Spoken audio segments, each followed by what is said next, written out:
Welcome, friends. Ball Mania is rapidly approaching fill. I just wrote a new article on beatbestball.com highlighting. I went through every team's depth chart and highlighted rarely drafted players. Appreciate you guys being here. My name, of course, is Liam Murphy, a three-time NFL best ball champion. Make sure to like and subscribe. We'll have some in-season content coming as well. Best Ball Mania is at, let's see here. It is at 94% filled. Less than 40,000 entrants until it is filled. It will probably fill tomorrow, possibly tonight. I still need 11 more entrants, so going to be doing a couple now. I've got my home league draft tonight as well against all of the degenerates. You know, I'm the commissioner of my league with a bunch of college buddies. They are very annoying. They are very, very annoying. Every year, can we do this rule change? Can we do that rule change? It is what it is. Been a while since we talked. Of course, I was of the opinion that Samaje Perine would not be a Bengal. I called my shot on that. I said he's not going to be a Bengal on Twitter. I said I think he'll be a Chief. We'll pull up that tweet in a second. I also wrote this on August 15th over at beatbestball.com. I wrote an article about just looking at the market and some market inefficiencies. And in that article, I highlighted how Pacheco was getting too expensive, likely compared to his running back compatriots, guys like Rachaad White, James Cook, Ken Walker. They're very similar bets to Pacheco, but the market was going, Chiefs go boom, Chiefs go burr. And they were getting excited about Pacheco. They were saying that he's going to be a 3-down back. There's no RB2 there to worry about. And I said, hold your brakes there. I said, now I understand why the market is doing this. They're excited that Pacheco could be a 3-down workhorse on the mighty Chiefs. If Pacheco is getting the receipt, all right, let's just pull up the article. Let's read the whole article. Again, I just dropped a new article about the depth charts, but this is from a post called The Everlogical Market. Highlighted a couple things here. And I said, Isaiah Pacheco's new price versus peers. To start the year, Isaiah Pacheco was in a group with James Cook and Rachaad White. And I shared a tweet here where he was going at the 5-6 turn. I've seen him climb as high as the 2-3 turn in the drafts recently. Cook and White have instead gone lower in price, available often at the 5-6 turn or even the 6-7 turn in Rachaad White's case. Now, I understand why the market is doing this. They're excited that Pacheco could be a 3-down workhorse on the mighty Chiefs. If Pacheco is getting the receiving work, rushing work, and the goal line rushes, he can easily smash and be a league winner. Many also feel this year's Chiefs are different from last year's Chiefs. The addition of Xavier Worthy and Hollywood Brown have people confident that we're going to see a Mahomes closer to 2022, where he threw for 5,250 yards and 41 touchdowns. I'll speak more on the Chiefs' prices in the next section. At the same time, Pacheco's price is getting a little outrageous. I will mix him in at the 3-4 turn simply because the bulk of his draft volume is at the 4-5 turn, where he still goes on occasion. And I'm building unique combinations by doing that. Meaning, if you take Pacheco at the 3-4, you're pairing him with 1-2 turn players, where he's more commonly paired with 101 and 2-3 turn players. For James Cook and Rachaad White, not much has changed since May. Compared to Pacheco, we're at least confident in who the RB2 on the Bills/Bucks likely is. This is a reason why Pacheco is rising in price as well, but not a great reason, as someone will be the RB2 for the Chiefs. A player like Samaje Perine being cut from the Broncos and signing with the Chiefs could be a disaster for Pacheco, as like McKinnon, who's unsigned but could return, he's an awesome 3rd-down receiving back. So, does this mean that Pacheco is dead? No. Pacheco can still have big games. Pacheco could be the reason you win BBM5. Could he score 30 points against the Steelers? Yes, of course he could score 30 points against the Steelers. However, in my opinion, the reason why the market was making Pacheco go up in price is not because of these reasons. The reason why he was going up in price is because people were like, "Oh, he's going to be a 3-down workhorse. There's no Jerick McKinnon." Samaje Perine landing there significantly changes that. Perine is an awesome receiving back. He is, he's going to play third downs. He's probably going to play 2-minute drill. Pacheco is at like roughly 10% target share. So, yeah, I don't think it's, and this is the tweet I said, calling my shot. Samaje Perine won't be a Bengal. Doesn't make much sense. The Chiefs need a Jerick McKinnon replacement. He ends up there. I also called the CD Lamb signing the next day. So it's a good year for Nostradamus Liam. So enough victory lapping our takes. The article I just wrote highlights some really gross names. Other NFL news to talk about. Dalvin Cook becomes a Cowboy. I wouldn't be drafting Dalvin Cook, but he's okay to draft just because no one has drafted him. Noah Brown is a Commander. I think he's a pretty strong pairing on Jaden Daniels teams because I think he's just better than Diami Brown. But could be a 0 as well. P-Ron will be playing 20% of snaps. Maybe, that's roughly where McKinnon was. The tough thing for Pacheco is Carson Steele could also pull the 105. Carson Steele could also totally squeeze Pacheco near the goal line. Carson Steele's nickname is Warhorse. Not that that's meaningful, but Carson Steele he's kind of built like Kareem Hunt. If we pull up his RAS profile, raw athletic score, and we pull up Kareem Hunt's RAS, we see two pretty similar players. So Kareem Hunt ran a 4.62 40 at 215 pounds and a 1.59 10-yard split. Carson Steele weighs 230 pounds, a similar 1.6 10-yard split. The 10-yard split we care more about. It indicates your explosion. And a 4.75 40 is slow. But again, he is, his 3-cone drill, 7.07. That's pretty good for a guy at his weight. Better than Kareem Hunt, by the way.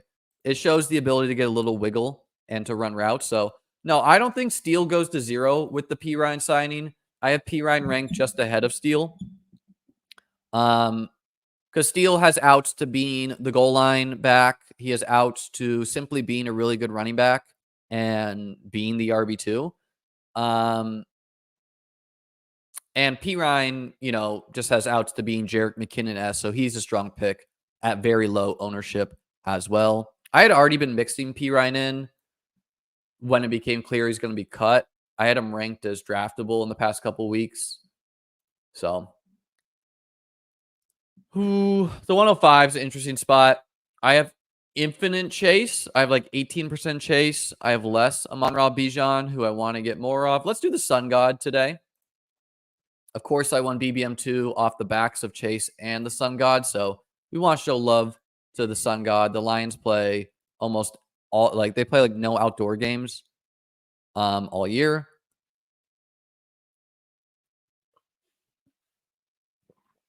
I don't have Perine ranked near Jordan Mason, Jordan Mason's another one I crushed. I don't know if we've talked since then. I've had Jordan Mason ranked in the 150s for weeks now. I thought it was very clear the writing was on the wall there. A reason why you should get my rankings at beatbestball.com. How many BBM drafts left? This is number 140. ETN seems like a better bet than Pacheco. I agree. I've had ETN ranked ahead of Pacheco the whole year. I didn't kill Pacheco in my rankings. I have him ranked in the 4th round, which I think is defensible.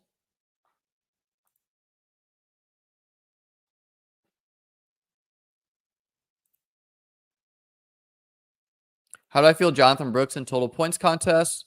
He's minorly worse, but I still think he can be a smash down the stretch. And if he is, it's okay to miss the first 4 weeks.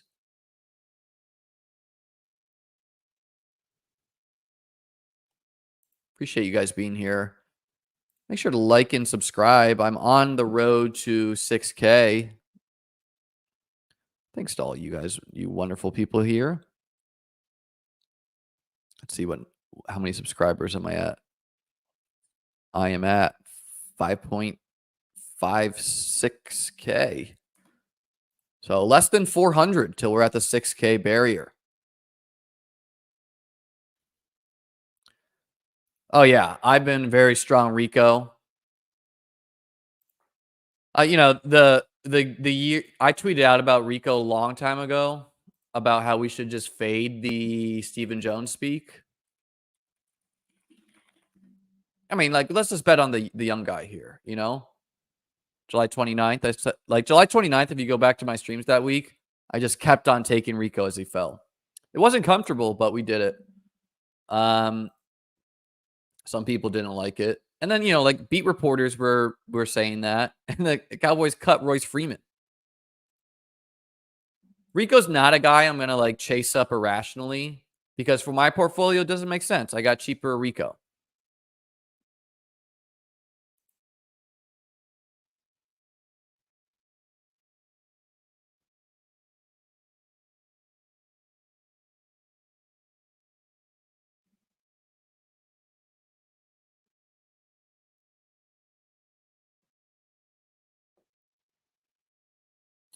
I prefer Achan over Kyron, but they're pretty close bets.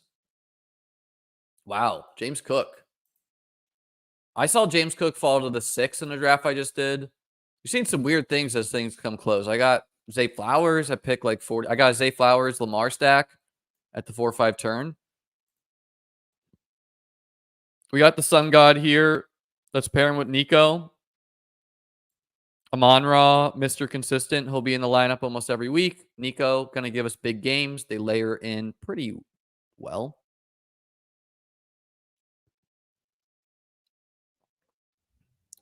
People are talking about handcuffs. The big allure of doing handcuffs, for example, HN Mostert, HN Wright, is not safety. That's not what you're trying to do here. You're not trying to wrap 5 condoms around yourself and draft.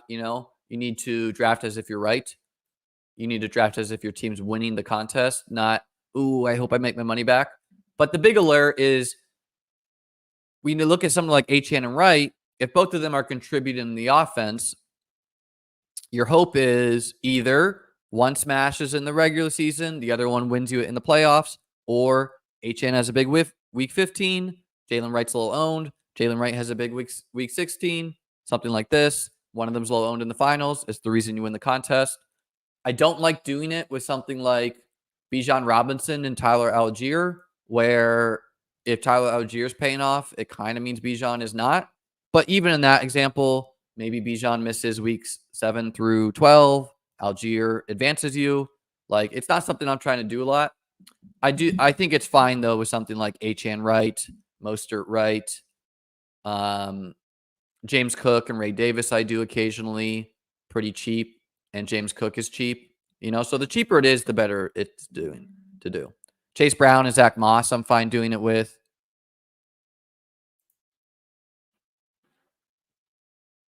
Any ways you're getting creative from the 12 hole? Many ways. I've gone Nico Ayuk. I've gone Achan Gibbs. I've gone many different ways there. DJ Moore. I'm just getting really high on the Bears as the season approaches. The Bears have the same over-under as the Chiefs week 1. And yeah, I just think they're being deflated because there's multiple pass catchers and because it's a rookie quarterback. But people are going to see Caleb Williams. This is the truth pretty soon. Nick Chubb and Ford. Jeremy, I'm not really a Nick Chubb guy, but that's a fine way to do it. I personally would just rather fade Chubb.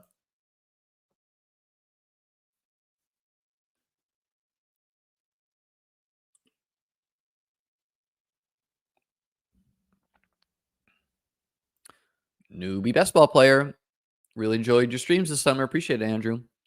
Still learning once drafts are done. Is it a good idea to look through the other teams to see other structures and strategies? Andrew, it definitely nothing wrong with looking at what other people did. I especially like to do that in the late rounds just to see, like, who are people drafting in the late rounds? Am I missing anything here? I think that's just in general a good process. Like, if you end up in a draft like me, yeah, why not? Why would you not look at what I've done? Deontay Foreman is probably not a great bet right now. I think we all have some Foreman bags. It's possible he's still the goal line back, but it's not good signal that the Browns were willing to risk losing him by cutting him. And they were not willing to risk losing Pierre Strong. To me, I read that as Pierre Strong is ahead of Deontay Foreman. And he's almost never drafted. ADP goes out the window early. And that's why I've had starting round 12 or something. And that's why I've had Jordan Mason ranked in the 150s, right? Like if you objectively view it, why would the 49ers backup not be ranked near the, Bijan's backup? And I was confident before the market in projecting the Mason backup. And was I taking him in the 150s? No, because even though I valued him there and I wanted to share with my subscribers where I valued him, I knew the market would give it to me cheaper. So I was getting my Mason cheaper, but now I can't because other people are hip. So getting ahead of the info, getting ahead of before people need to see it is such an edge. Who's a higher upside bet, Pirine or Steele? I think they're very similar, Adam. Upside bets. I would say pure upside, it's Steele because he's not 29.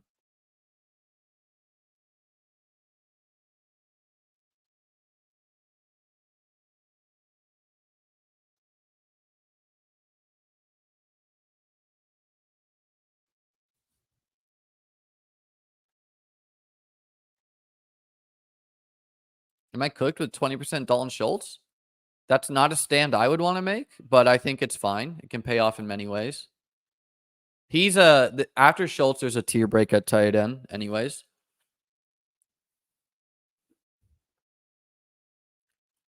Doesn't streaming hurt your chances of winning? Of course it does, unquestionably. I definitely bleed EV by streaming and whatnot, but I think in the long run, let's go Zay Flowers. I think in the long run, I was a teacher, right? So I like to teach, I like to share.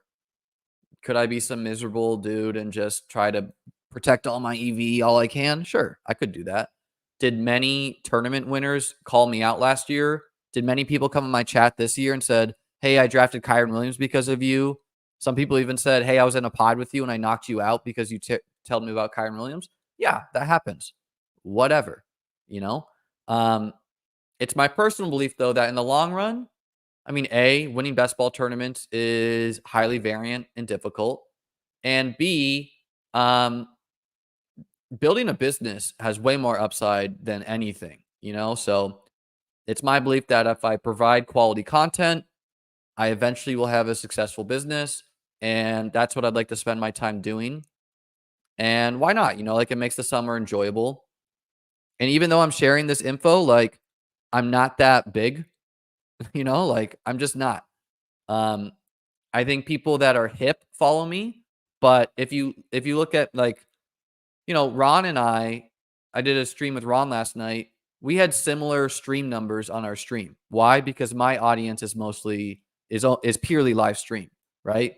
And Ron has a much bigger casual offense. So clearly I need to get into making casual content next year. Let's make a pick real quick. Yeah, I mean, Christian Kirk has been on every single one of my winning best ball teams, so he's a glue guy. I like Terry McLaurin too, sets up another QB, but let's go Kirk, especially with Terry having a week 14 bye. We have 2 week 14 byes, might as well. So yeah, man. I would rather grow on YouTube and have fun like this. I get to hang out with people like Davis, What's my IQ? I have no idea. Never done an IQ. Infinite.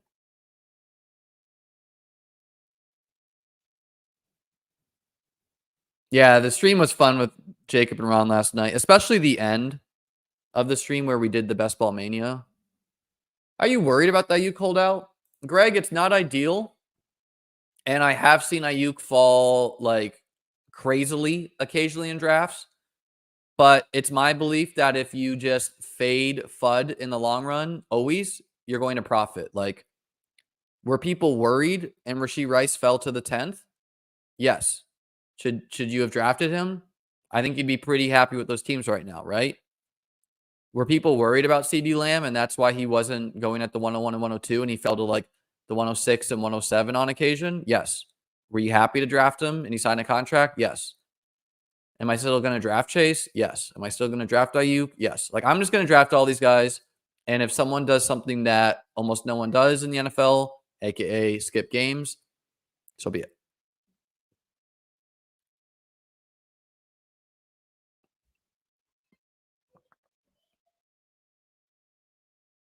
Oh, game theory, yes. Ayuk is extremely draftable, especially in BBM5 where you don't even care if he skips 3 games. Are all the BBM winners streamers now? I wouldn't call Herzig a streamer, and I wouldn't call Karain a streamer either. Like, and Fareed definitely does not do regular content. Herzig does streams occasionally. He'll be a guest on anyone's stream, but like he doesn't do many himself. He does some for ETR, and then Karain, like Karain doesn't stream daily. He does some streams, but he was doing that before. You know, nothing really changed. And then yeah, Fareed's a guest, but he doesn't really do his own thing.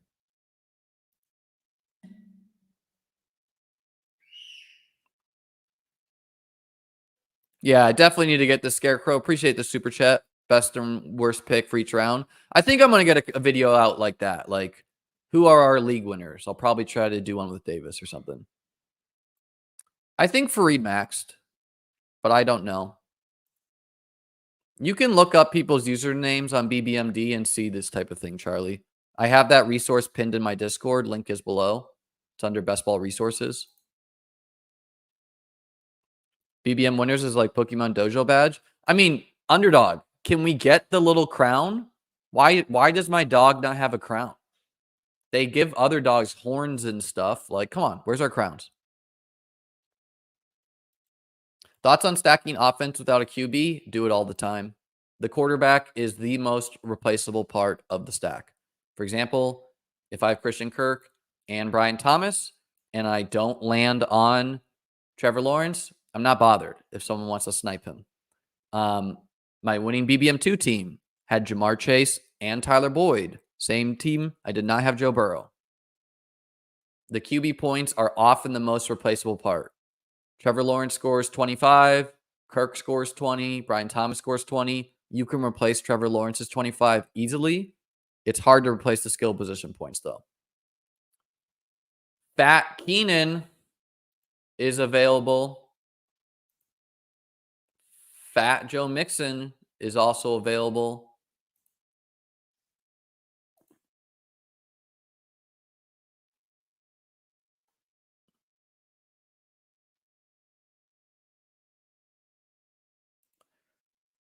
Let's get Fat Keenan in our life. Dealing with a foot injury. You know, like I've strongly been Rome over Keenan this year, but I want to be drafting him at the cheapest cost he's been all year. I mean, on DraftKings, I got Keenan Allen in the 90s. So on DK, don't take him here. On Underdog, he only really falls here usually. And so I have a big bet on Rome. I have a big bet on DJ Moore. Can Keenan score 20 points week 17? Yes, he can. I want to be mixing him in. And the fatness is probably a little overblown. Like looking at Hard Knocks, Keenan definitely seems like he's, you know, helping to counsel this Bears team. And he's unlikely to like outright bust.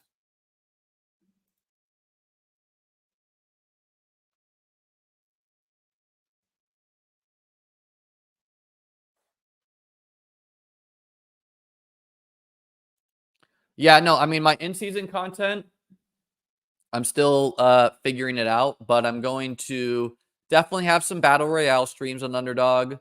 Definitely have some DFS streams. Let's definitely go Stroud here. Joe Mixon was tempting too. You know, just to pair with Nico. We have Zay Flowers. We have Stroud to pair with Nico and Flowers. Like that's a fun stack to get.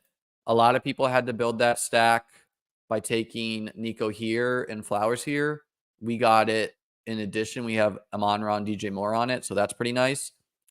And then clearly I'm setting up either Caleb Williams as a second quarterback or Goff. I think the Stroud Caleb is like a super fun combo of QBs too, especially with two Bears.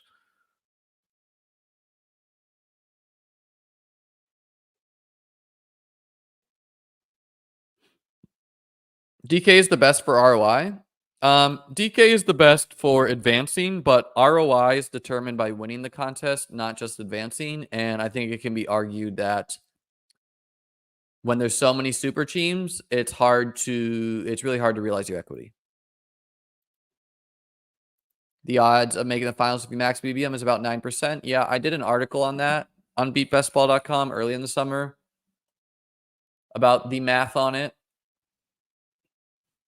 I've written so much, I gotta just do see all. The math is 11.7%. You'll have at least one team in the finals 11.7% of the time. So yeah, roughly 1 in 10 years will you have a team in the finals. It's hard to get a team into the finals.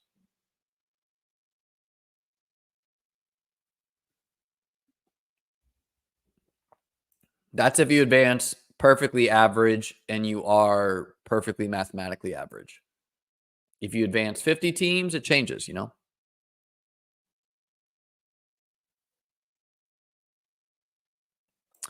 Battle Royale on Underdog is like their version of DFS where you are in drafts against people and you basically draft DFS lineups for a tournament. And I don't like historically the prizes haven't been huge. It's been like 20K or something. So I think they should go bigger on them. If they would go like 50K, maybe 100K to first, I think they could fill some big things. But you know, it requires people to draft. Like usually, people don't start drafting till the week closes. So just check it out. Who has more upside, Amon-Ra or Bijan? I would say Bijan has more upside, but that's not the only thing to consider. You have to start 3 wide receivers each week. And I mean, Amon-Ra could be wide receiver 1 himself. So like he has that in his range of outcomes. Bijan has RB1 though, which is probably more valuable if true. But again, you have to start 3 wideouts each week. So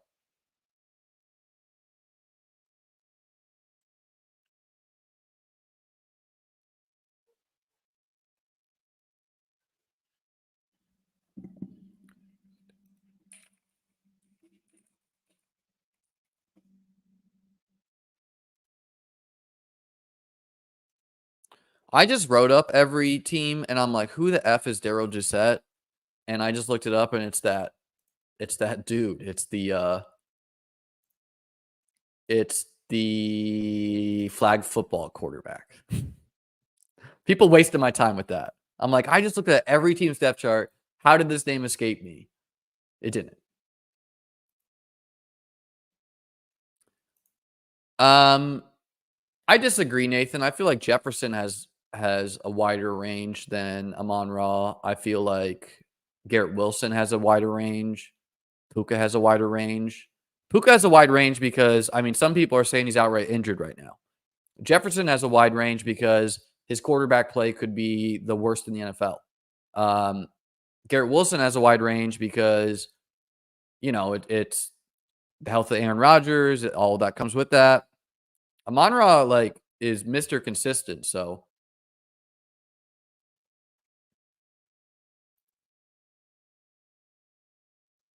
Congrats, Brock. Nice about that.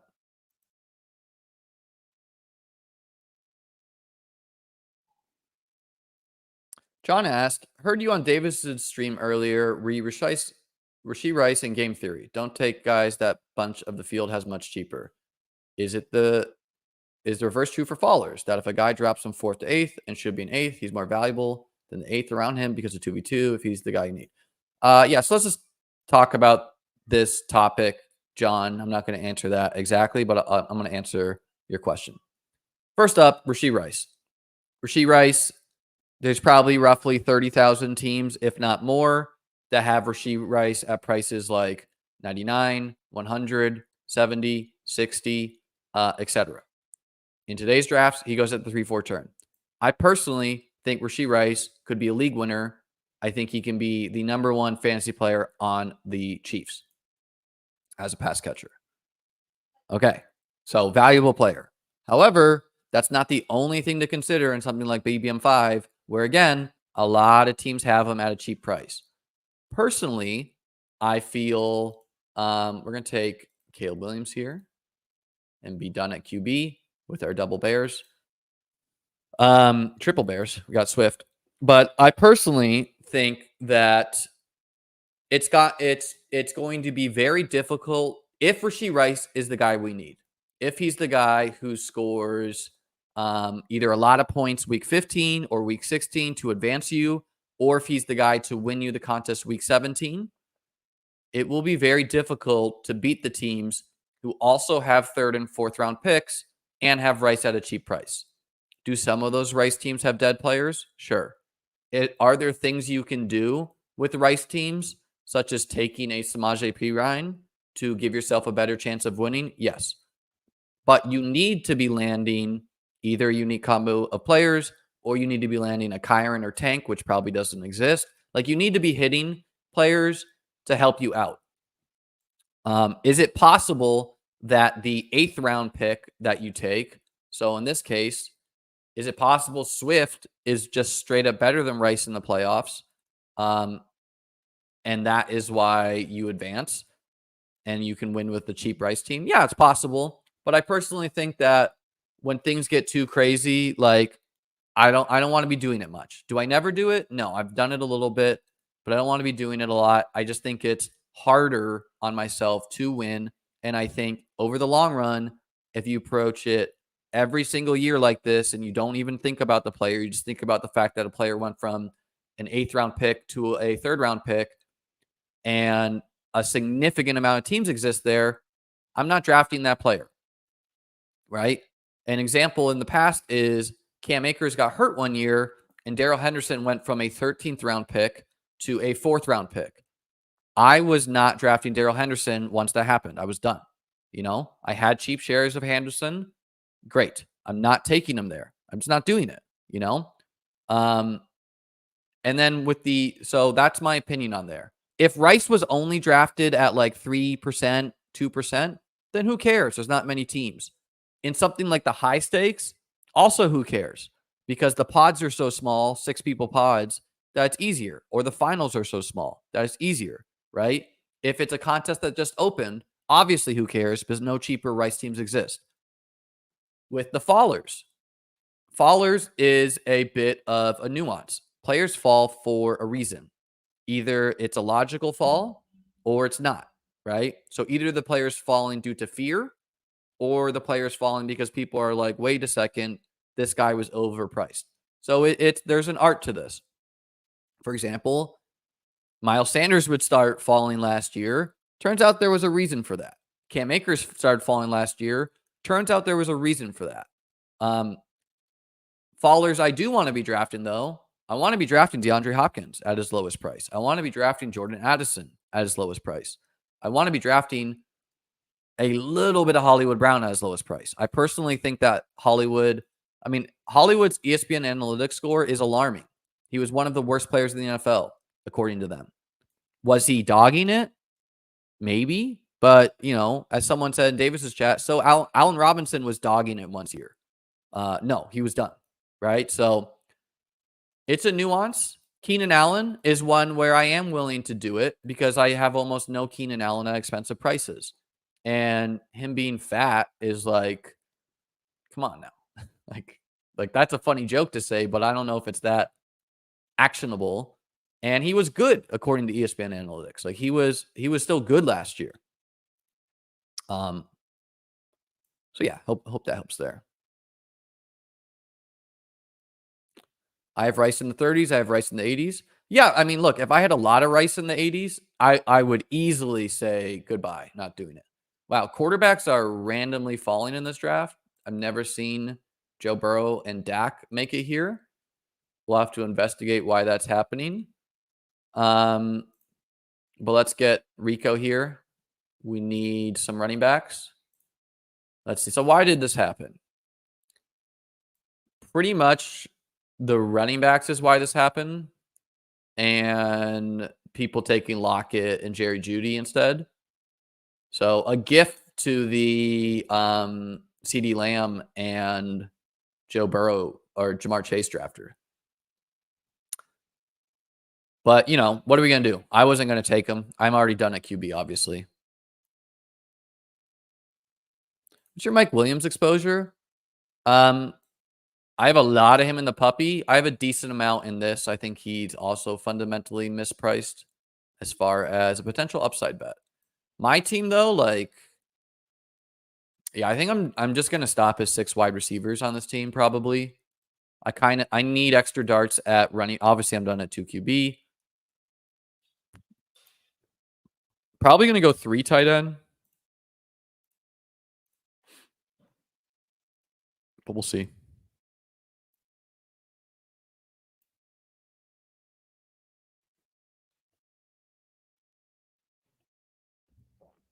I don't think Mason feels Kyron-y because you have to understand Kyron straight up beat out Cam Akers. So do you think Jordan Mason is straight up beating out CMC? No. He can be a guy who is Tajay Spearsy, meaning he's like sharing the workload with CMC. But no, like the thesis of Kyron is he straight up beats out the starter.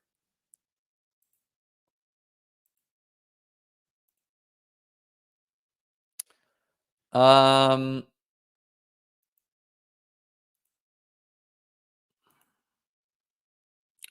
whatever. Let's just take Dalton Schultz. Let's get a stacked tight end with Stroud.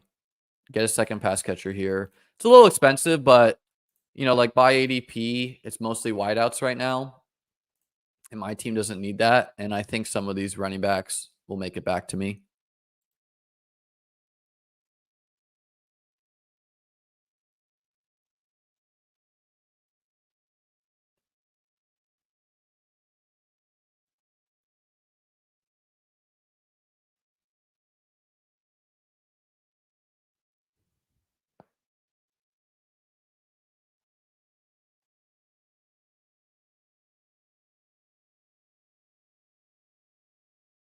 Good luck, Stefan.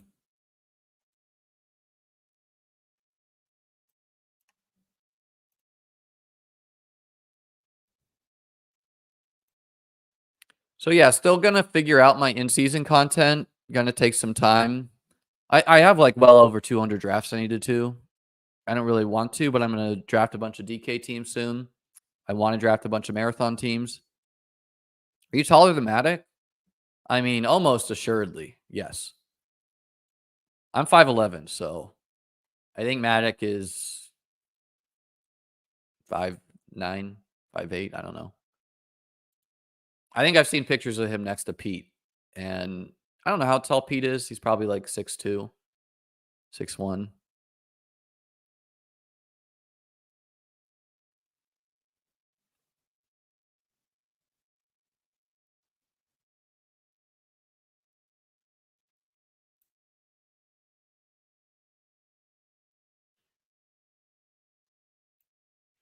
Who are this year's St. Brown and Rashad Penny?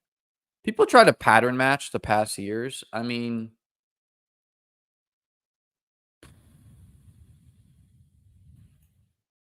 let me think on it.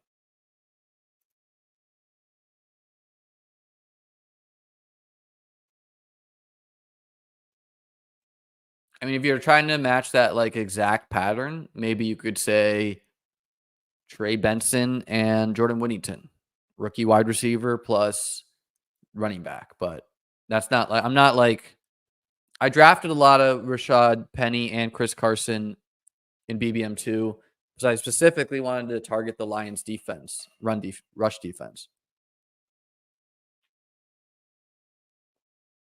Thoughts on the New England offense as a whole? I mean, I think if Drake May is playing, I'm interested. If not, I'm not. I think they're going to be like Antonio Gibson is going to be more relevant than people want, probably.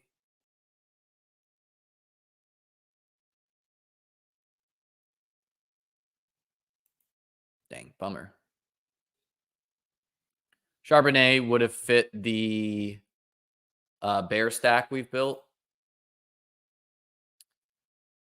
But we'll go Austin Eckler instead. Not a player I love, but he will give me some early season points. And okay, these three are all going to give me some points week one. So pretty nice for a room with Amon-Ra, Nico, DJ Moore, Flowers, Kirk, Keenan. I have two QBs. I'm done there. Swift, Rico, Eckler. We're getting points there. Schultz as a tight end. Perfectly reasonable starting tight end. And with these three, like locking in early season points, maybe I don't need to go as many running backs as I was initially planning.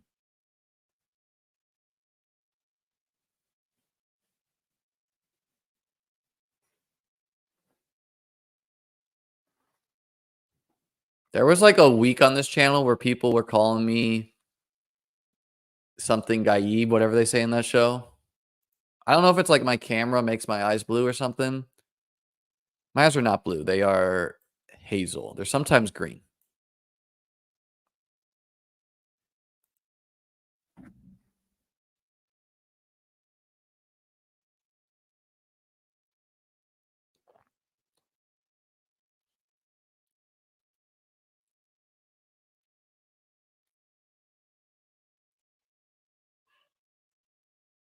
So yeah, again, it's possible BBM5 fills tonight. I'm going to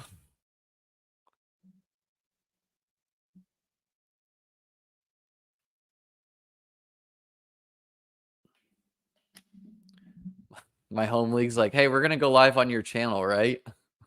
No, no, we're not. But I do use StreamYard for the home league draft I do with the lads. Just we all get in on my StreamYard. You can use StreamYard as like Zoom, basically. Am I going to any games this season? Probably not. Possible, but I don't know. I like watching the games on TV. Jalen Wright, upside swing. We got week 1 points. We're cooking.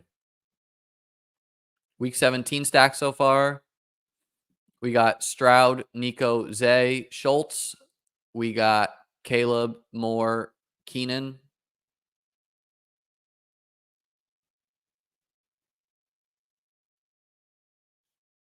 Swift.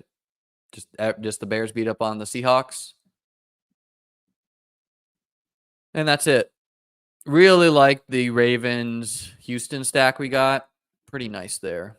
Especially with this falling Flowers. Like, I value Flowers closer to the 3-4 turn.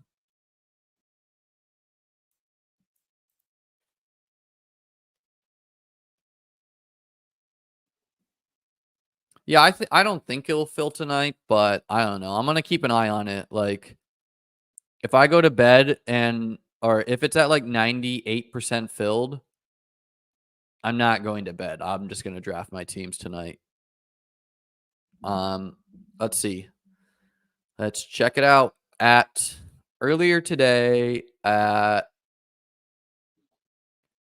so 7 hours ago, I said BBM5 was 93.5% filled and needed 50,000 more entrants. This was at 9:45 a.m.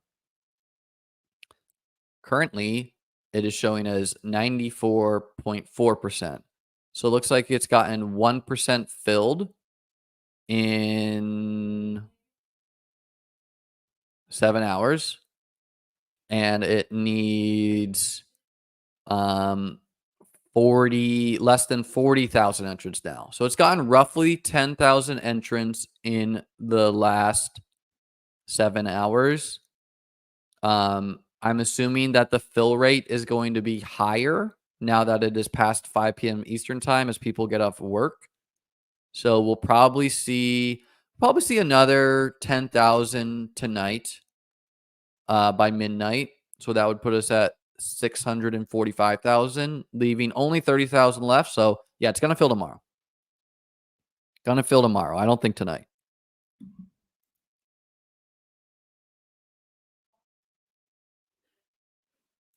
How many fade teams should we make? That's your choice, Chris. That's your risk tolerance choice. You don't need to make any. I make some fade teams or some fade players, so personal preference.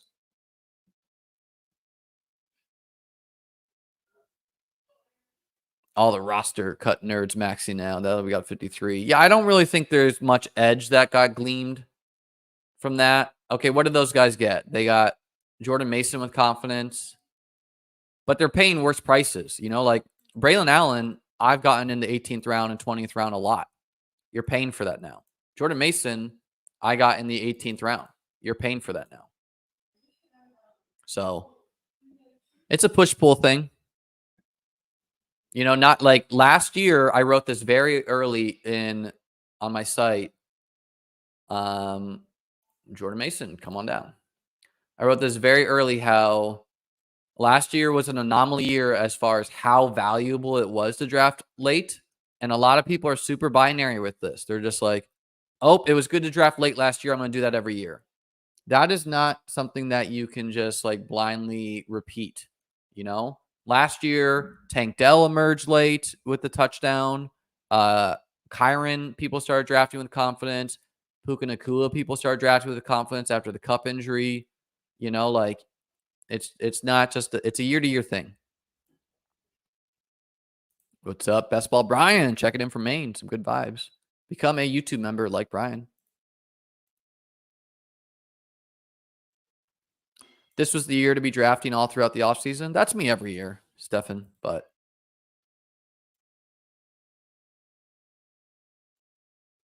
last year I drafted John Mechie over Tank Dell. Hey, Jack, you were just a year early, man. John Mechie's back. I think he's the wide receiver 4 of the Texans we want.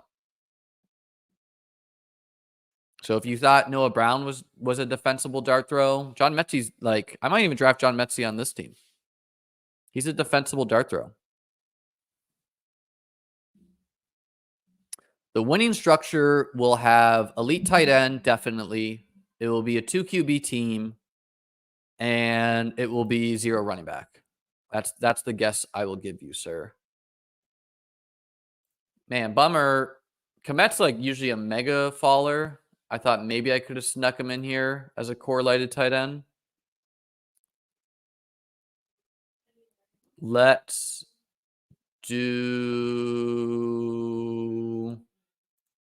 Noah Fant. Noah Fant. I mean, we're getting the band back together, guys. My winning BBM2 team had Amon-Ra St. Brown. It had Christian Kirk. It had Noah Fant, who scored 2 garbage time touchdowns.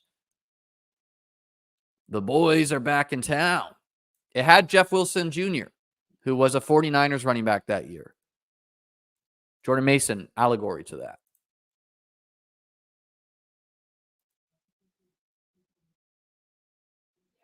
Jared Patterson released by the Chargers is another positive for Vidal. Definitely, yes. They added Hassan Haskins. Patterson's probably going to go to their practice squad.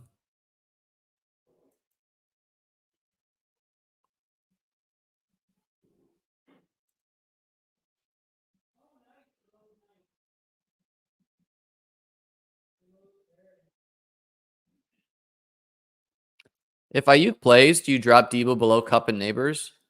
No. Like, I mean, Debo Samuel is what he is. He has elite single week upside. So I value that. He also has less systematic risk than Cup, in my opinion, who's old, and Neighbors, who plays with a terrible quarterback. So, like, there's different things we're weighing here, you know? Get Rashad Penny. Paul. Pour one out. Pour one out for my guy. He retired. Rashad Penny, you did a service. Rashad Dollar, as we call him around here. Wow. Your entry was almost voided, RJ, but you told me just in time. Kind of lame duck of you to wait until the 16th round, but we'll let slide. We'll let slide.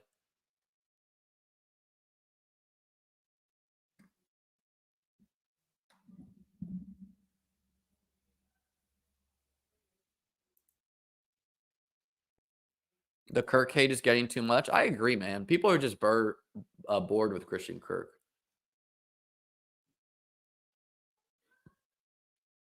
I think Conklin is a better individual bet than Noah Fant, but we went with Fant due to the correlation. I'm just playing with you, RJ. Rashad Penny's the reason I won BBM2 Tresnor, so that's why he was being brought up. Yeah, Kamani Vidal. I almost took him last round, so feel like I was choosing between him and Lloyd. So it feels good to get him here. P Ryan goes here. I would have looked for P Ryan in the next round probably. I don't think he's as high upside as Kamani Vidal, but he is, he's not been drafted, so people are excited. So far the team is Stroud and Williams, Swift, Dowdle, Eckler, Wright, Mason, Vidal, Amon-Ra, Nico, DJ Moore, Zay Flowers, Christian Kirk, Keenan Allen, Dalton Schultz, and Noah Fant.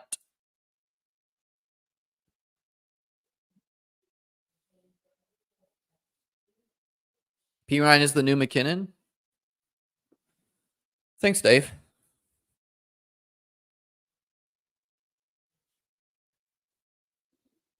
Patrick Mahomes is on the Chiefs. Glad we're sharing information.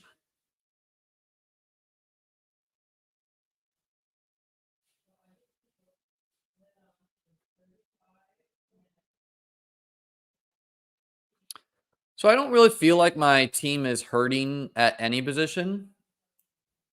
Like quarterback, super strong. Tight end is the weakest, I think, but do I want a third? Maybe, maybe not.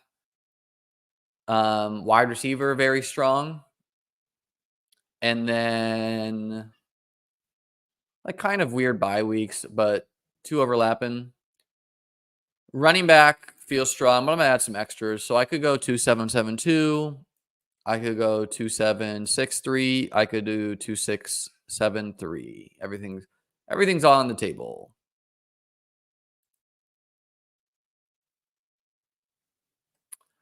I think we might as well take we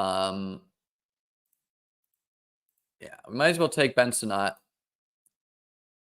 Very high upside player. A bet against Zach Ertz. A bet on Jaden Daniels. Don't need him to be a thing to start the year with me having Fant and Schultz. So he has outs to being. He can't quite be Laporta-esque if Jaden Daniels doesn't throw for a lot of yards and touchdowns, but he's in that mold of that type of bet.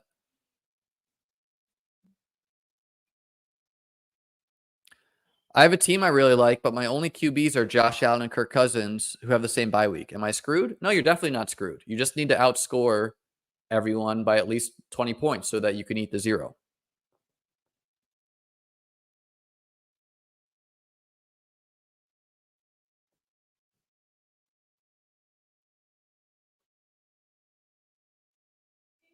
I think the winning BBM team will have 2 QBs or less.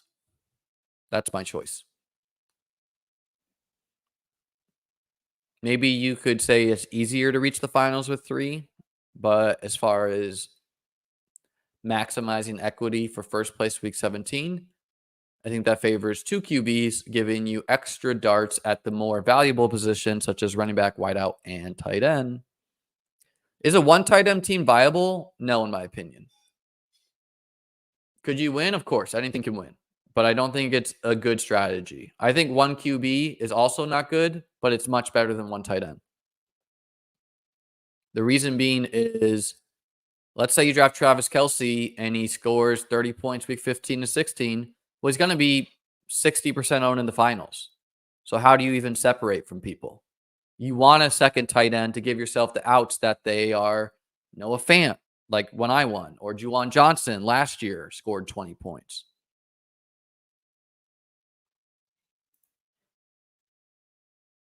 Jordan, it's been a long year for you. If you're asking about 0 QB, take a nap, brother.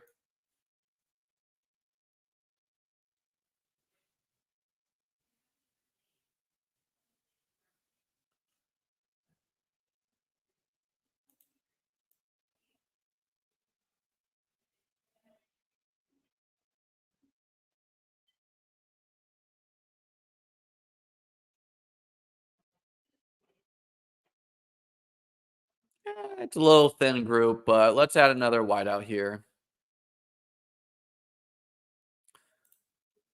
Whittington, John Mechie, Nelson Aguilar, Tyler Scott. These are all some deep pools we're thinking about. Let's go Whittington. Or should we go Mechie? Nah, let's go Whittington today. Why not? Whittington with this recent Puka FUD, which I don't know if I believe or not. I'm still going to be drafting him. Seems like a good guy to mix in.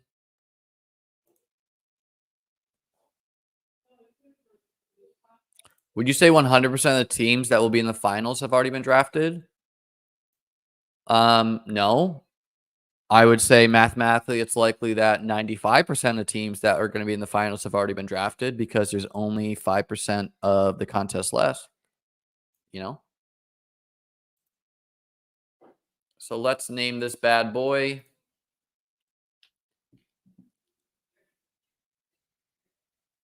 Who do you like better, Debo or Nico Collins? They're in the same tier, but if I had to choose one, I would choose Nico. Gonna get some water here, ladies and gents, and give you one more draft. Let's wait for this bad boy to fill so I can name it, of course.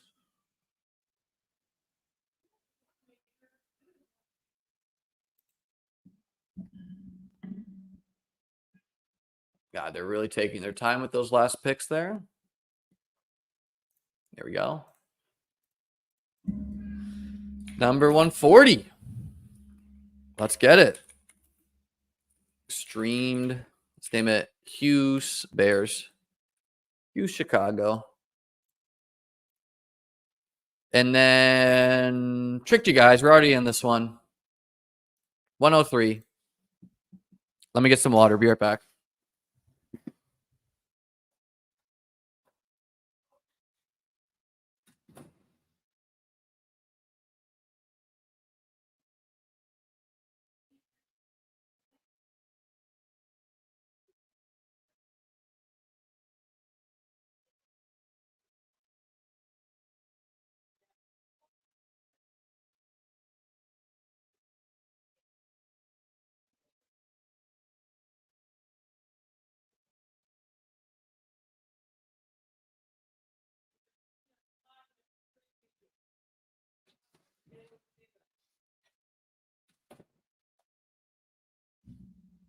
We got people over my house. My girlfriend's making bread with her friend. The cracking jokes. What are some of your hobbies? Drafting best ball teams. No, chess. I play tennis. Got a lot of hobbies.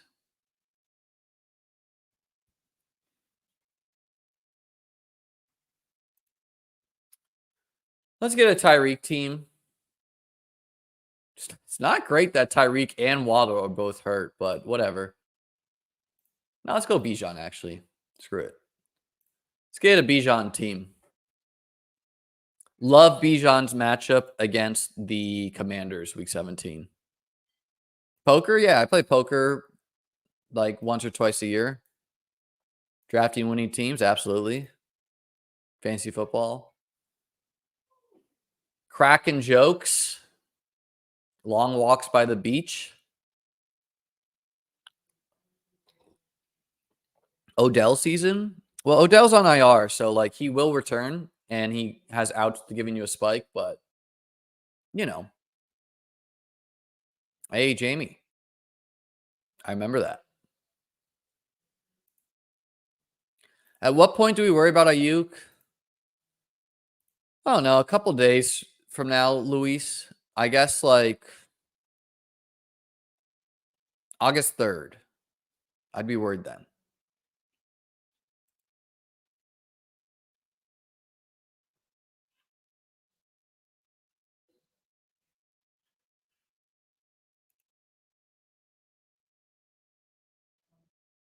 When you have 150 entries, you try to mix things up to diversify? Absolutely. You should. This article is free. Doesn't even require you to subscribe to my site. It's the first article I wrote, but it's about creating unique combos. I'll link this for you. Um, and this is my winning BBM2 team, by the way. Josh Allen, Justin Fields. Justin Fields gave 0 points that year. Jonathan Taylor, Aaron Jones, Damian Harris, Rashad Penny, Rashad Dollar, Jeff Wilson, Amari Cooper, Jamar Chase, Chase Claypool, Tyler Boyd, Cole Beasley, Christian Kirk, Amon Ra, Diami was a 0. MVS, Noah Fant, Mike Gesicki. But it was about Lamb was paired with Amon Ra 20% of the time. These guys were all drafted near him. He was paired with them 10% or so of the time. And he was only paired with these guys who went at the 2-3 turn, sub 1%, sub 0.5%. So yeah, give that article a read. It's a little bit different this year simply because we've seen so much movement in the second and third round that by taking a Bijan at the 101 or 103, you're not getting that much unique versus other teams because there's no player who we clearly value as a community at the 1-2 turn past Puka Nacua. Like sometimes Olave goes there. Sometimes Drake London goes there. Sometimes Nico goes there. Sometimes Cup goes there. Sometimes Achan goes there. Sometimes, the point I make, all these players have seen movement this year. Taking any Isaac Garendo, I had thought it was dead for him. Let's get Achan. I thought it was dead for him, but he's a definitely defensible late round draft pick. I don't know. I need to add about him in the article. He's probably a 0, but defensible to draft.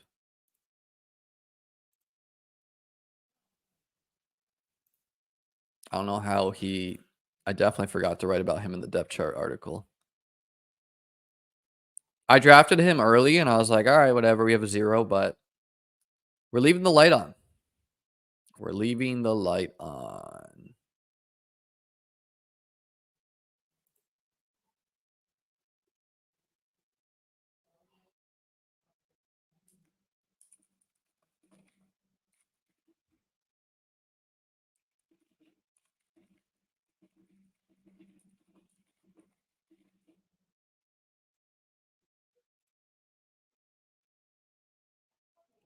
Should we do it? Let's get one of these starts in here. Let's build a gross start. Bijan, Achan, Kyron. Can I get an alpha in the chat?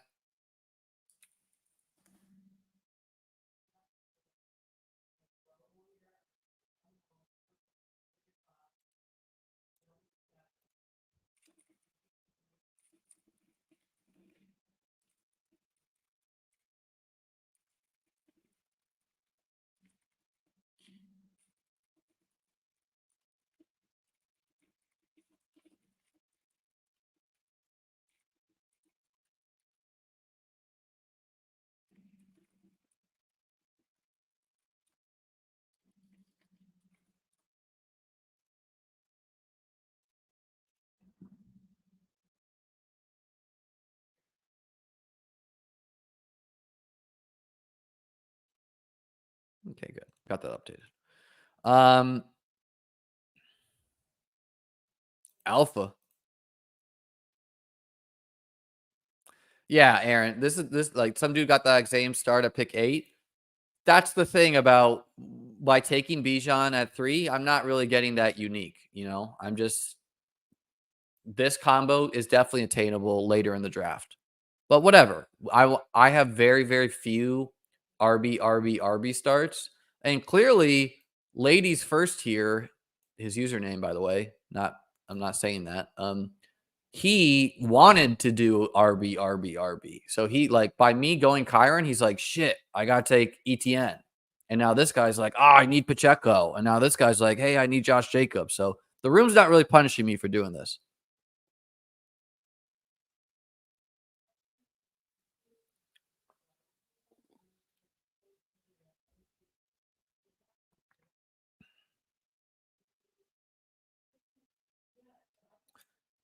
What's up, Joseph?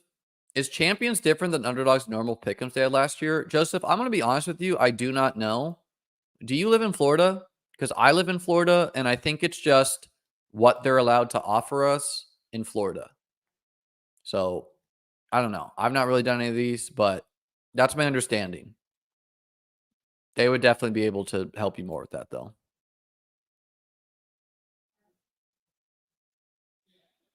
Matt Collins, wide receiver 12. Matt Collins could definitely be a player who has more yards and touchdowns than people want, and he's a defensible player to mix in. I think it's very unlikely he's a breakout, but when do you think the BBM winner was drafted, if you had to guess? And because which three players? Um, let's go with August 1st. Now let's choose an early team. Let's say June 13th. And because of let's make a pick. How did the RB guy always goes Michael Pittman? It's just like it's fate. Is there even a fourth running back to convince ourselves on? No. Um, let's go McBride because we have Kyron. So it gives us that stack. This guy probably regrets not taking just Devonta Smith to pair with Hurts. Don't know what this guy's doing either. AJ Brown, Devonta, Tank. So we're trying to beat the pod at running back. We're trying to beat him at tight end.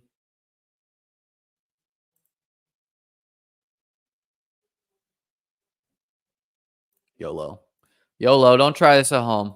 Don't build like this at home. We have 0 wide receivers through 5 rounds. If this team wins Best Ball Mania, people will throw things. People will break pencils. Don't try this at home.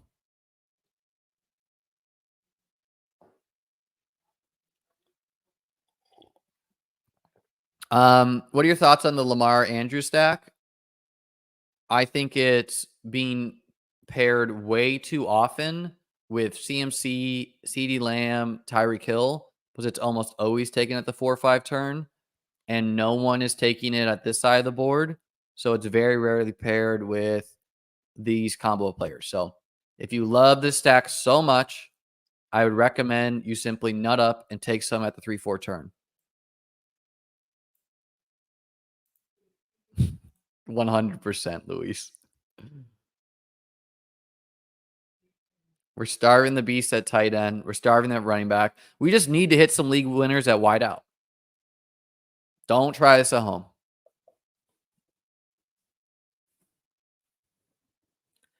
And I mean, McBride and Kincaid are 2 of my favorite players to be tight end 1 this year. You know, let's get it.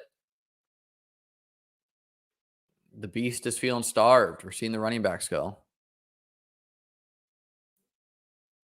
The winning players on BBM, Christian Watson is going off against the Vikings. Terrible secondary, one of the worst.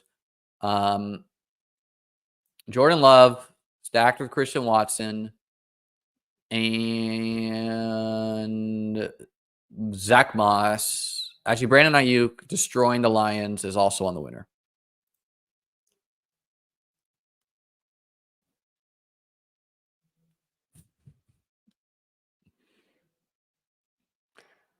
What are your most common team builds? Definitely a lot of 2-7-7-2s, 2-6-8-2s. Vikings just signed Stephon Gilmore. Yeah, Aaron, why do you think he was a free agent though, brother? I don't think that moves the needle.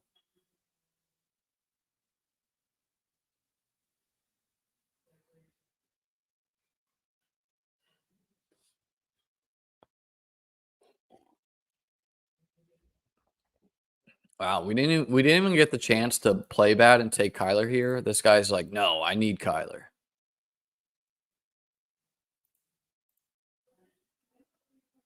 Yep. 4th and done. Hyper fragile, baby. We're drafting like it's 20. So the year after Herzig won BBM 1, which is 2020, the next year in BBM 2, people built hyper fragile, which was RB, RB, RB, RB, and then stop at like 60%. Like that's how hive mind it was. It's very rarely done in today's landscape. It's probably terrible, but hey, we got to get some teams like this. Keon Coleman, Lad McConkey, very similar bets. Let's go with Lad to give ourselves a quarterback. I mean, I think Keon's better on a half point. I don't know. I'm just going to shuffle them like this and see what it does. All right, gave us Lad. You know, unknown, this is how we get you got to trick the people into thinking that it's plus EV to draft against me. And this is how you do it. You show them some of this. Lad easy. I don't think that's like an easy choice. I have them ranked next to each other for a reason. I would have loved to get Christian Watson instead. But yeah, I think they're very close. I think Keon is a better bet for more touchdowns than Lad. But yeah, similar bets.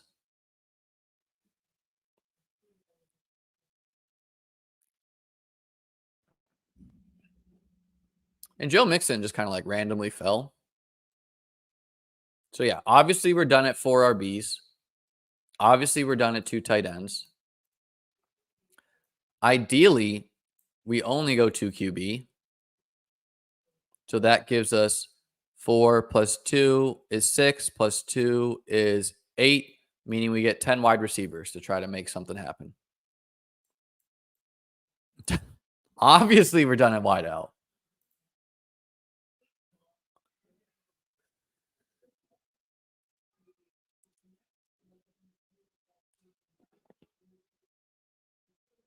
Being better at football is a subjective opinion and is not a direct correlation with fantasy points. So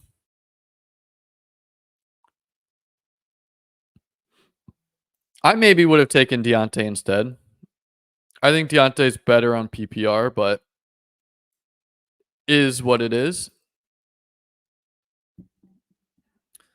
And I build almost no teams like this. I stream almost no teams like this. So it's good to show the people how to build hyperfragile sometimes. This type of build is much better on DraftKings just because DraftKings drafters are worse in general. And so instead, like on DraftKings, instead of getting Lad McConkey as my wide receiver 1, like I would be getting Roma Dunze. And I would also get Lad. And then I would also get like 4 other good wide receivers.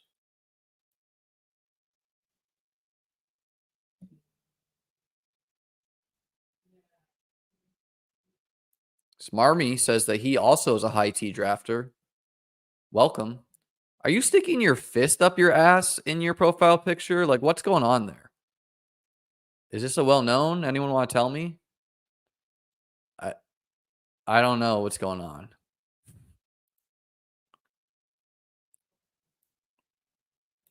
It's very insane.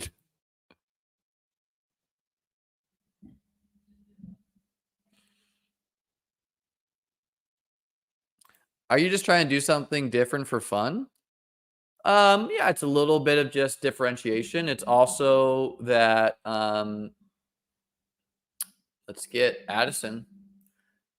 It's also because not many people build this way. The people who do build this way are not good drafters. So I just have a unique team, which if it does reach the finals, like uniqueness is a positive in trying to win the contest. Unique bad is not good, right? Like if you draft Tom Brady, you're unique, but it's bad. Um,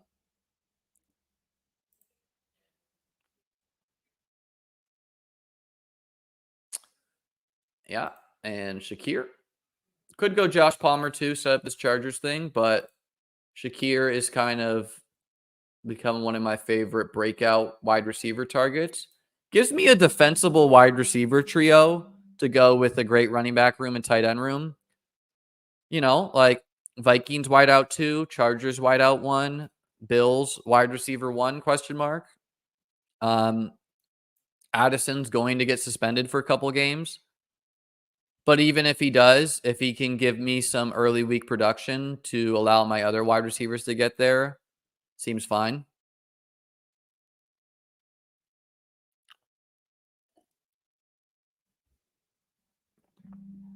Smarmy weighed in and said, it's a head up the ass.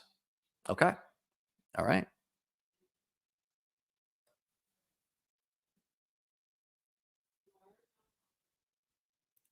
It's time to get funky.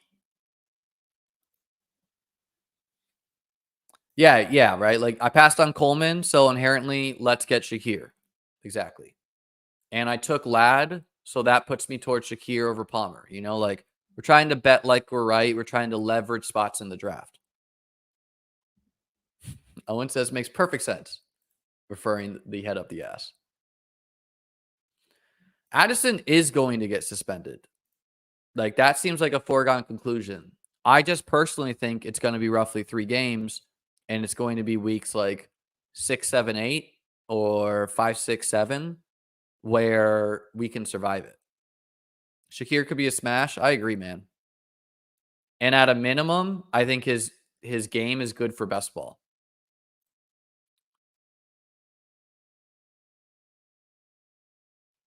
So we missed on most QBs we would consider, but that's fine.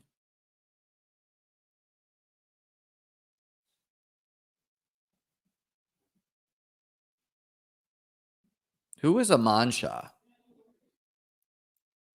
Do I need? Is this like you guys talking about the flag football guy? Aman Shah, NFL. Yeah, I don't know. No one comes up.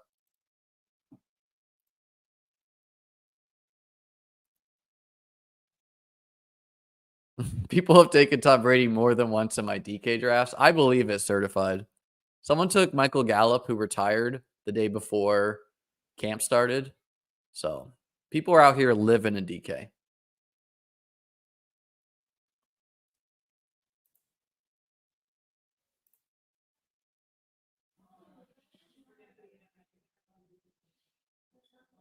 Dang, major bummer we didn't get Josh Palmer. I think that guy's auto drafting. Unfortunately. Sure, Rashid Shaheed. Spike week, dude. We need some big weeks to advance here. Honestly, like, do I have any alpha wide receivers? Do I have any CD Lambs, any Tyreeks? No. But is it starting to come together a little bit? Yeah, it's coming. It's coming together. Storming here, and I just saw some huge lightning.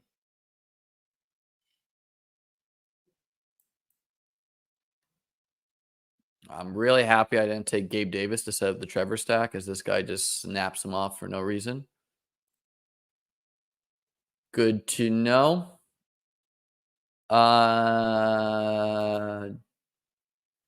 Jerry Judy, welcome to the squad. I'm gonna let this one auto down. Gonna take a piss. I'll be right back. Judy correlates with A-Chan.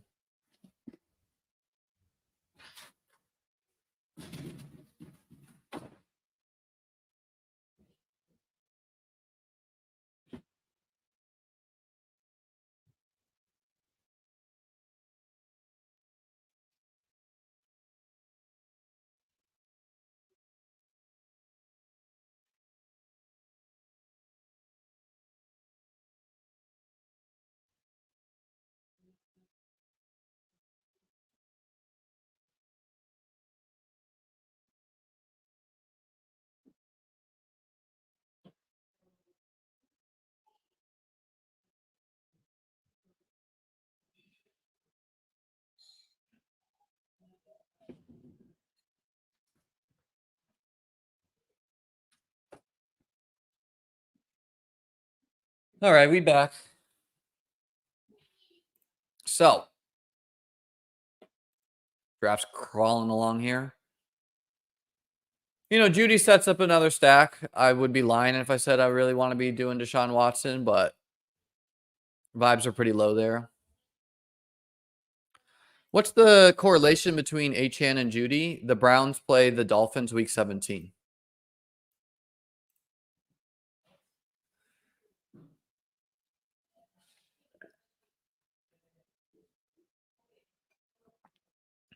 Yeah, this is kind of insane. People in New England believe he can come out of retirement and play for the Raiders.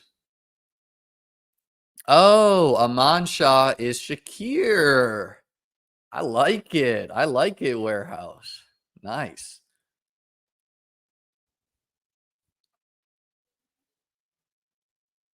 Estime or Sermon? Similar bets, Chris. Similar bets.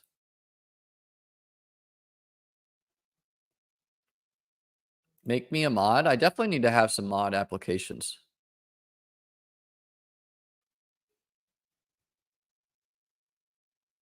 Shakir O'Neal. Oh, this guy, Warehouse, you got some great nicknames, brother.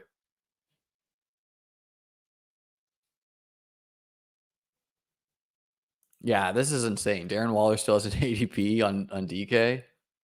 Absurd.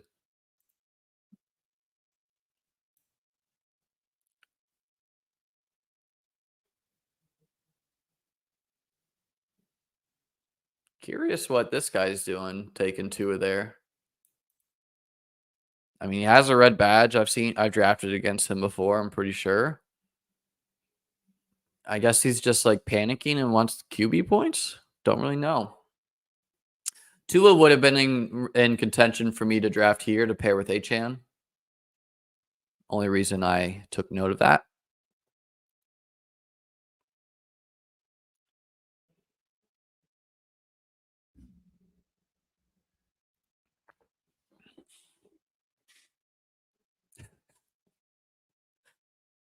Oh, and you're bringing great energy in the chat, brother.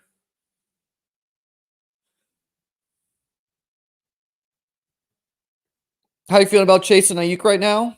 I feel fine. The one I'm a little bit worried about is Puka Nakua. Just because Greg Rosenthal or House or something does a pod with Jordan Rodriguez and said that he wouldn't draft Puka ahead of Cup right now. But I think he's speaking to like normie fantasy football people. And in what we're playing is like who can win you the money week 17. And I think Puka can do it. Life was good when Achane fell in the third round. Yeah, but it's like, okay, you may feel good about that, but functionally, what's the difference between taking Achane at the second? Like, maybe you were going, for example, maybe you were going Chase, Cup, Achane, and today you could go Chase, Achane, Cup, or whatever, similar bet. You know what I mean there.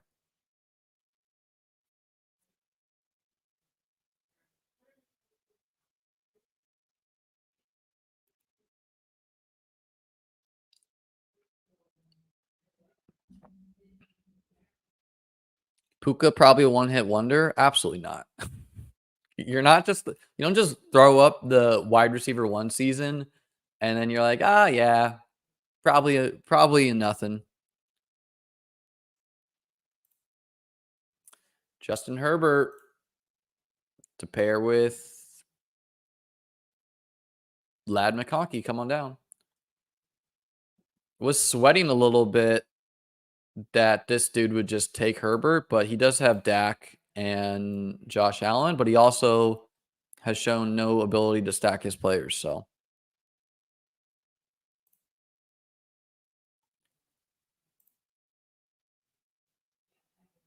yeah. Okay. Josh Downs. So the team so far, don't have many like this.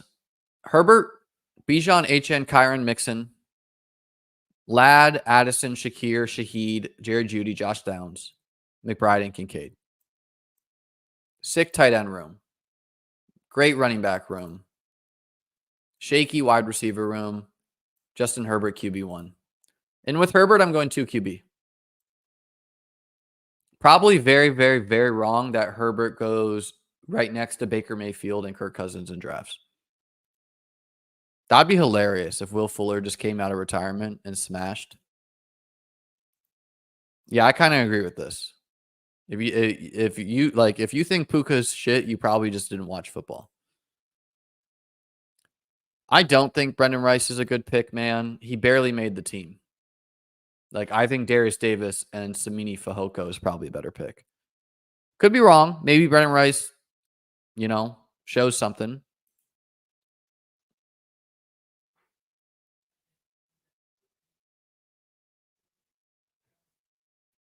Oh yeah, this draft would get major Twitter engagement.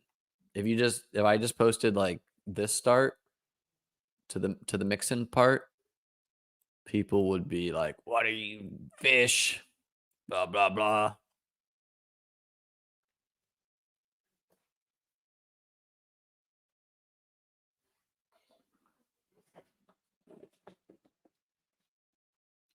I don't know if Vegas is projecting an injury or if they are just projecting the Chargers to be run heavy, but like, whatever.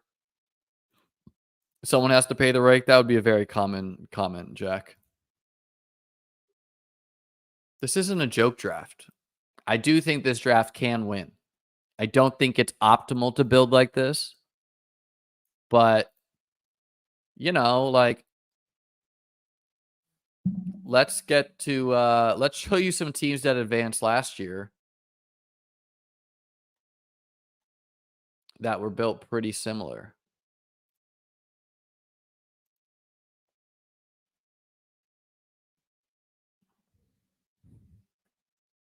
I'm going to follow the draft on the phone.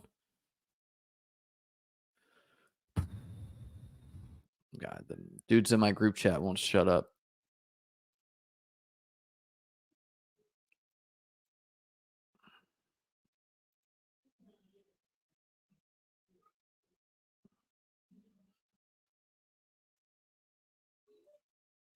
Okay, so this team: Josh Allen, CJ Stroud, CMC, Saquon, ETN, Walker. So sick running back room. Kincaid, Schultz, Taysom, good tight end room. Wide receiver room of Gabe Davis, Traylon Burks, Michael Thomas, Cortland Sutton, Odell, MVS, Curtis Samuel, Richie James, Darius Slayton. Terrible wide receiver room. Gabe Davis, Sutton, Curtis Samuel, really like my best guys there.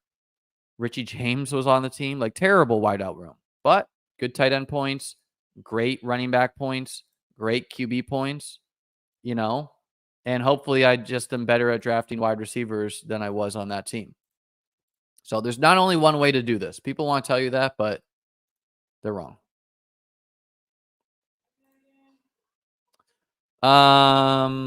Yeah.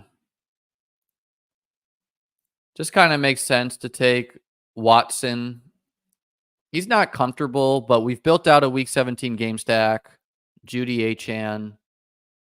And he could be a fantasy smash for sure, right? If he can return to form. The shoulder's worrisome, but whatever. The next quarterbacks are like Drake May and Co., who I like in their own right, but are thinner. And now let's get some big game hunting here.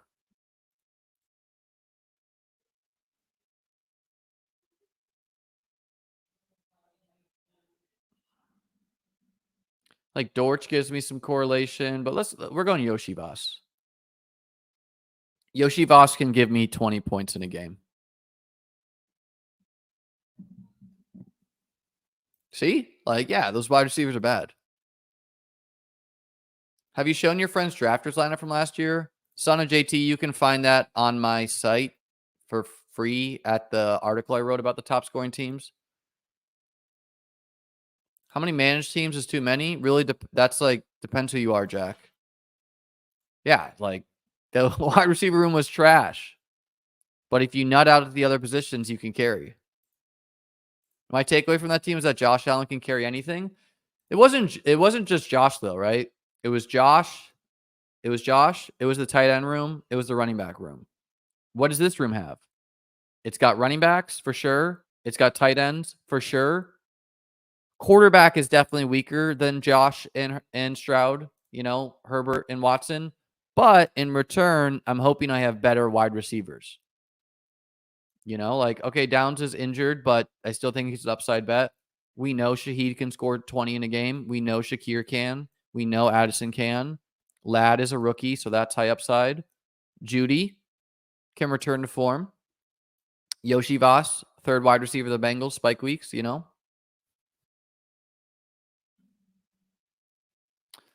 Yeah, I don't think it's like crazy they did this, Joseph. I just think that the Giants realize they're going to be a terrible team this year, probably. And giving Malik Neighbors number one is exciting. And Malik Neighbors is one of the only exciting players on the Giants for the fans to rally behind. So give that guy what he wants, feature him, and make him exciting.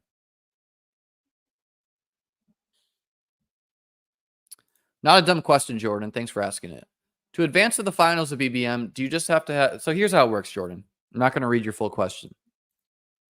First, you need to advance 2 out of 12 in your pod of 12. So the top 2 people make week 15 the finals. Then you get put in a random pod with all the other winners. I think it's 16 teams. Only one person makes week 16.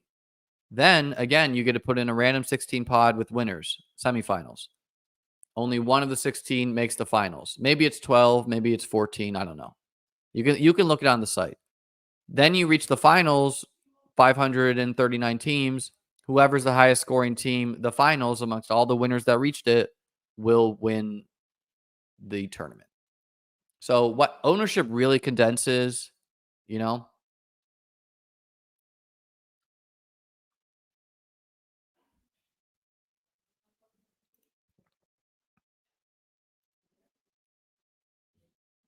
Oh yeah, no, my flex is not being filled by wide receiver. My flex is definitely, we're hoping to be filled by running back and tight end. Long John McShoeless.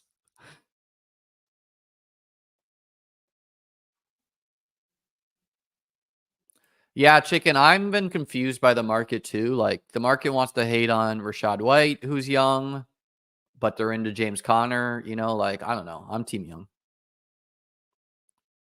No, the marathon.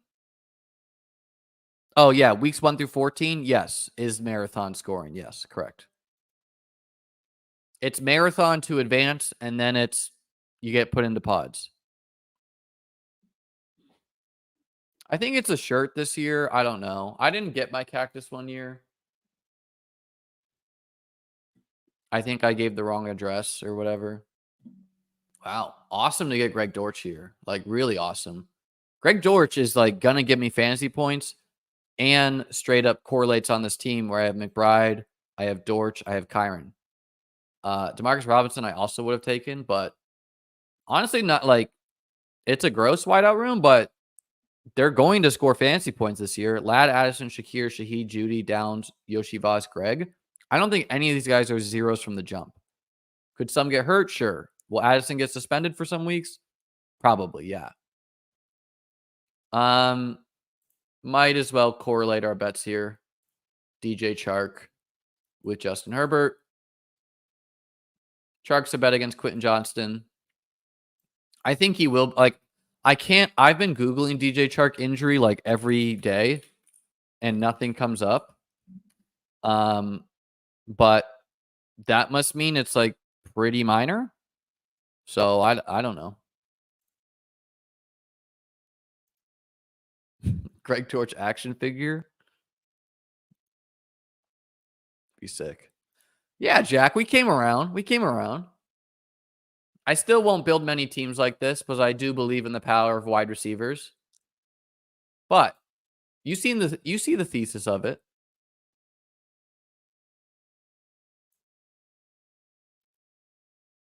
Now, I don't think they do promo, Zach.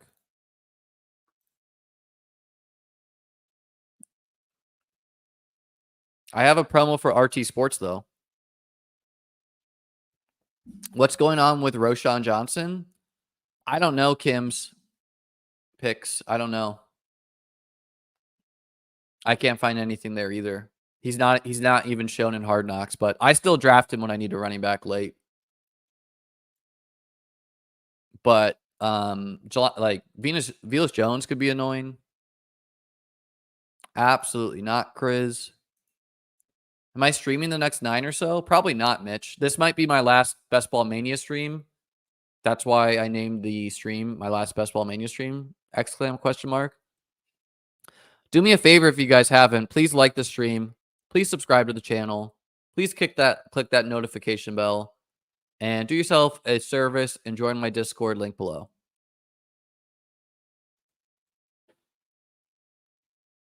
Still crazy. Someone's going to win 1.5. Dude, someone won $3 million last year. Yeah, pretty sweet. RT promo, Chess Liam.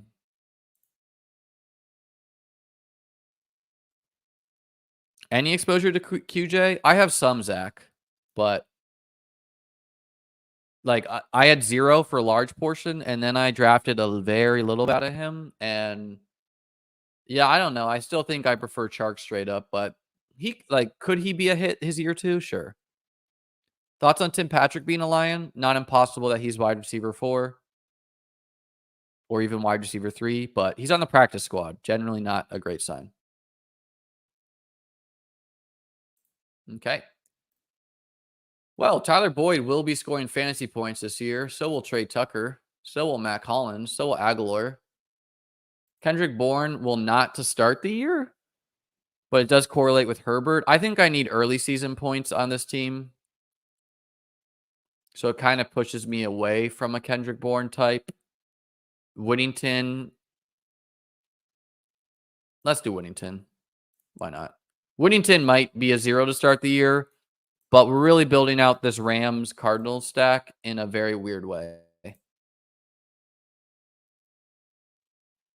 Like, plenty of people have that game stacked. I don't know if a lot of people have it stacked with Kyron, Dortch, Whittington, and McBride. Number 141 streamed. Oh, nope. Got to date it first. 8/29 streamed. Hyperfrag RB. 4 RB. Cool. God damn it. Why didn't it save that? Now we got to do that again. Okay. Number 141, 8/29. Greened 4 RB. Save. Okay. So the team. Herbert Watson, Bijan H.N., Kyron Mixon, Ladd, Addison, Shakir, Shaheed, Jerry Jeudy, Josh Downs, Andre Yoshivas, Greg Dortch, DJ Chark, Jordan Whittington, Trey McBride, Dalton Kincaid. Week 17 correlation of McBride, Whittington, Dortch, Kyron, Deshaun, Achan, Judy, just Herbert and Ladd and DJ Chark versus the Patriots. And then Shakir and Kincaid against the Jets. And that is it. Week 17 correlation. That is what I'm going to do. Or that's what I got for today. Comparing it to this team, like worse running back room, better wideout room. So nice little flexibility there. Nice to mix in these hyper fragile teams. Hope you guys have a great day. I'll be back tomorrow with the stream. Again, I wrote a new article over at beatbestball.com breaking down every team's roster. You can check that out. Have a great day. See you tomorrow.